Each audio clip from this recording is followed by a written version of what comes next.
को भी उन सनातन फोर्सेस को जो दंगे करवा रही हैं, जो नफरत फैला रही हैं, अगर उनके धार्मिक जुलूसों में भेजना बंद कर दें, अगर उनको आरएसएस बजरंग दल विश्व हिंदू परिषद में जाने से रोकने में कामयाब हो जाएं, तो क्या ऐसा तो नहीं है कि सरकार के संरक्षण में ही आतंकवादी पैदा किए जा रहे हो? कहीं ऐसा तो नहीं है पर्टिकुलर माइंडसेट के लोगों को बकायदा रिटायर्ड आर्मी के लोगों के द्वारा कहीं उनको ट्रेनिंग तो नहीं दी जा रही? क्योंकि ऐसा क्यों है कि एक अपने आप को साधु बोलने वाला व्यक्ति उत्तराखंड में कहता है अभी हम तैयारी कर रहे हैं, हम पैरेलल आर्मी बना रहे हैं, उसके बाद हम कत्लेआम करेंगे। उनके शब्द हैं कि हम मुल्लों को उत्तराखंड में रहने नहीं देंगे, हम बौद्धों को और ईसाइयों को उत्तराखंड में रहने नहीं देंगे। वो मन में तो उसके सिख भी था, वो जानबूझ के नहीं बोला, चूंकि पहले एक को काटो फिर दूसरे को फिर तीसरे को फिर चौथे को भी काट लेना। तो ऐसे लोगों की गिरफ्तारी कभी होगी या नहीं होगी? तो ये आतंकवाद की ट्रेनिंग देने वाले इस तरह के लोग, उसमें भी क्या उन पे कार्रवाई करने से पहले उनकी जाति धर्म देखा जाएगा? देश में जो हेट स्पीचेस दे रहे हैं, हेट स्पीचेस देने वाले कितने लोग गिरफ्तार किए, और जो लोग हेट स्पीचेस के मामलों में गिरफ्तार हुए उनकी जाति और धर्म क्या है?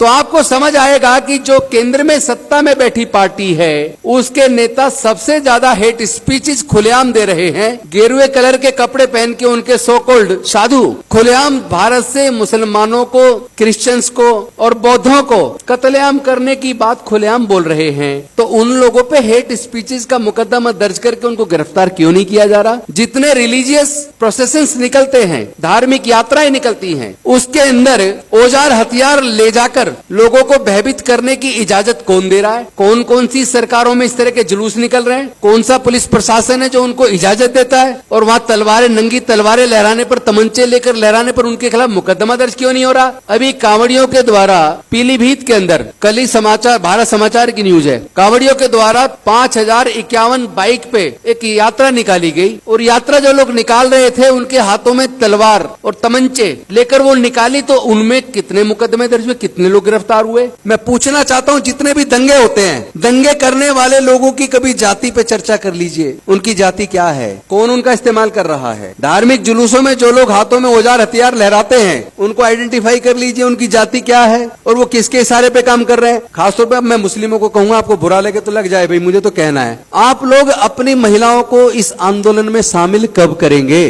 पहली बार आपने साइन बाग में किया, नाक में दम हो गया था। आपने संविधान हाथ में लेके शांतिपूर्वक तरीके से ईमानदारी से संगठन चलाया, तो केंद्र सरकार को उल्टा पड़ गया। मतलब उनके लोग वहां औजार हथियार लहराने लगे। उन्होंने उसको तोड़ने के लिए क्या क्या नहीं किया। उन्होंने तो मुस्लिम युवाओं को हेट स्पीच देने के झूठे मुकदमे बनाकर जेल में डाल दिया, और उनको जमानतें नहीं मिल रही है। न्याय है कहाँ? न्याय की कुर्सी पर बैठने वाले व्यक्ति के चरित्र में अगर न्याय नहीं है, चाहे वो नीचे की जुडिशरी का जुडिशियल ऑफिसर हो, चाहे माननीय सर्वोच्च न्यायालय का जुडिशियल ऑफिसर हो, अगर उसके हृदय के अंदर न्याय की भावना नहीं है तो आप उससे न्याय की उम्मीद मत करना। लेकिन ध्यान रहे, ये लड़ाई विचारधारा की है। इस लड़ाई को औजार हथियार से नहीं लड़ा जा सकता। इस लड़ाई को अगर बुद्धि और विवेक से, ठंडे दिमाग से, शांतिपूर्वक तरीके से, भारतीय संविधान के हिसाब से अगर हम इस लड़ाई को लड़ेंगे तो इसको जीतना बहुत आसान है। ये यूसीसी कहने को नहीं बोल रहे, लेके आ सकते हैं, हालांकि वो प्रैक्टिकेबल नहीं है, चलेगा नहीं। अभी से उन्होंने जैसे हमने कहा, और वो मैं आपसे भी कह रहा हूँ, आप इस मुद्दे पर मुस्लिम आगे ना आए, प्लीज आप लोग पीछे रहिए, क्योंकि इसका असर आदिवासी पे बहुत पड़ने वाला है, अनुसूचित जाति पे बहुत पड़ने वाला है, उस पर सिख पे भी पड़ेगा। सिख संगठन इसके आगे आए, दलित संगठन इसके आगे आए, आदिवासी इसके आगे आए, उसके बाद पीछे फिर क्रिश्चियन और मुस्लिम भी पीछे आए। लगना चाहिए कि पूरे देश के लोग नहीं चाहते। क्या आप पगड़ी पहनने पे बैन लगा दोगे? आप हिजाब पे लगा रहे हो, अब पगड़ी पे भी कल को बैन लगाओगे। परसों आप महिलाओं को कहोगे कि आप जींस नहीं पहनेंगी, आप स्कर्ट नहीं पहनेंगी। यानी आपके मन में जो है एक एक करके आप सारी चीजें लागू करोगे, यानी कि देश से संविधान को खत्म करके आप देश में मनुस्मृति लागू करोगे। और जिस दिन देश में मनुस्मृति लागू हो जाएगी, फिर से इस देश के शुद्ध और अछूत जिसकी संख्या लगभग 90% है, उनके पढ़ने लिखने पर फिर से बंदिश लग जाएगी, जैसा लगभग 2-2.5 हजार साल तक लगी रही। फिर से उनके व्यापार करने पर धार्मिक बंदिश लग जाएगी, फिर से उनके संपत्ति रखने पर बंदिश लग जाएगी। तो ये कोई छोटा मोटा मुद्दा नहीं है। ये जो सोचते हैं वो बड़ी चालाकी से उसको लागू कर रहे हैं। इन पे मेजोरिटी हो या ना हो, फिर भी उसको लागू करने में कामयाब हो रहे हैं, क्योंकि इसमें हम लोग की कुछ गलतियां हैं। उन्होंने जब वो अभी कल आपने संसद में बहस सुनी होगी, जिसमें देश के माननीय गृह मंत्री जी कह रहे हैं कि राज्यों राज्यों पे ये चीज लागू नहीं हो सकती। केंद्र शासित प्रदेश पे तो फैसला लेने का अधिकार संसद को है,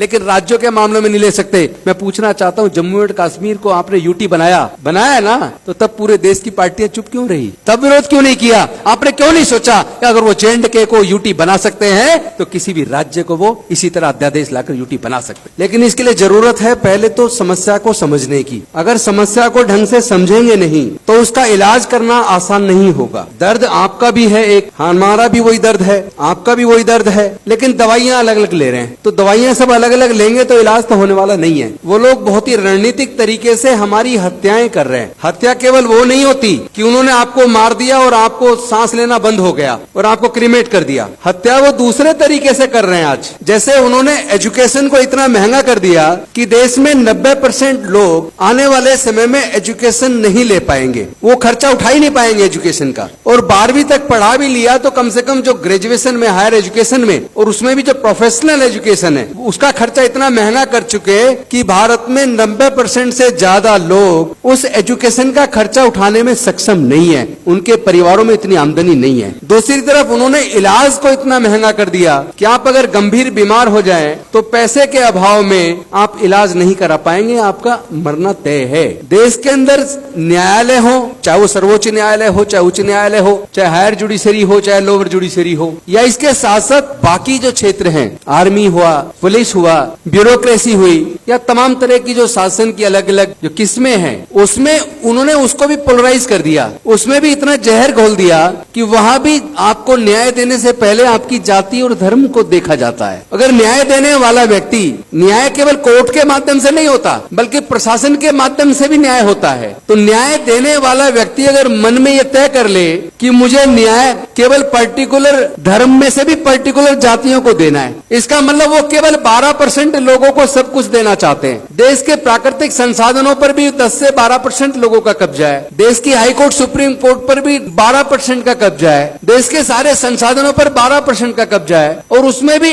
सबसे खतरनाक बात तो ये हो रही है, जब लोग चारों तरफ से थक जाते हैं तो फिर वो कोर्ट का सहारा लेते हैं। पिछले दिनों मेरे ख्याल मार्च के महीने में माननीय सर्वोच्च न्यायालय के द्वारा एक जजमेंट आया कि कोई भी अगर हेट स्पीच देता है तो केंद्र सरकार व राज्य सरकारों की और पुलिस की जिम्मेदारी है कि हेट स्पीच देने वाले लोगों के खिलाफ मुकदमा दर्ज करके उनको गिरफ्तार करे। पहले तो मैं ये पूछना चाहता हूं इस राउंड टेबल कॉन्फ्रेंस के माध्यम से, क्योंकि आज के डिस्कशन को लिपिबद्ध करके देश के राष्ट्रपति जी के पास भी भेजा जाए, देश के प्रधानमंत्री जी के पास भी भेजा जाए और उनसे पूछा जाए कि सर्वोच्च न्यायालय के इस जजमेंट को आज तक लागू क्यों नहीं किया गया। रणनीति की चर्चा में कुछ ठोस डिसीजन लेकर उसके इम्प्लीमेंटेशन पे भी कुछ करेंगे या केवल चर्चा करके चले जाएंगे, इस पे भी चिंतन करना होगा। क्योंकि जो लोग सारे चीजों को तंत्र पे जिनका कब्जा है, उस कब्जे के लिए जिम्मेदार कौन है? मुझे लगता है कि इसका अगर सही मुकम्मल जवाब देना है, अगर इस चीज को पूरी तरीके से रोकना है, अगर भारत के संविधान व प्रजातंत्र को बचाना है,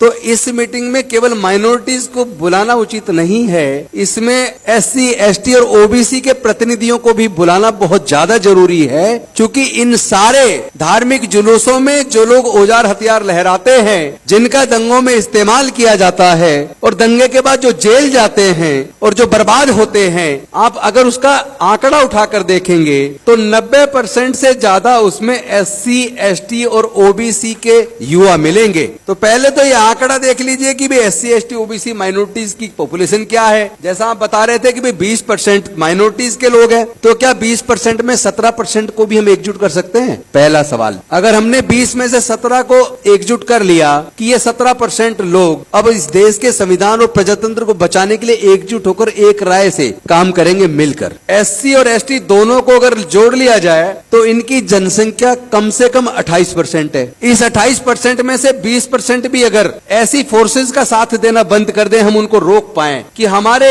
SC, ST, OBC के बच्चे, अगर ये SC और ST के 28% बच्चे या पूरी पॉपुलेशन का 28% में से अगर हम 20% को भी उन सनातन फोर्सेस को जो दंगे करवा रही हैं, जो नफरत फैला रही हैं, अगर उनके धार्मिक जुलूसों में भेजना बंद कर दें, अगर उनको RSS, बजरंग दल, विश्व हिंदू परिषद में जाने से रोकने में कामयाब हो जाएं, और OBC की जनसंख्या अदर देन मुस्लिम OBC वो तकरीबन 42% है, अगर उस 42% को में से हम आधे को भी रोकने में कामयाब हो जाए, 21% को भी, तो आपको पता लगेगा कि ये RSS, बजरंग दल, विश्व हिंदू परिषद की नफरत की दुकानें बंद हो जाएंगी, वो चलेगी नहीं। क्योंकि इनके कहीं भी आप देखिएगा दंगे में इनके नेता जिनके बच्चे विदेशों में पढ़ रहे हैं या फिर भारत की बड़ी यूनिवर्सिटीज में पढ़ रहे हैं, वो बच्चे कभी दंगों में इस्तेमाल नहीं होते, वो बच्चे कभी धार्मिक जुलूसों में भी नहीं जाते, ना इनके नेताओं के जाते, ना इनके अफसरों के जाते, ना इनके व्यापारियों के जाते। तो जिस दिन इनके धार्मिक जुलूसों में, इनकी आरएसएस बजरंग दल विश्व हिंदू परिषद में, आरएसएस के अंदर, इनके तीनों संगठनों के अंदर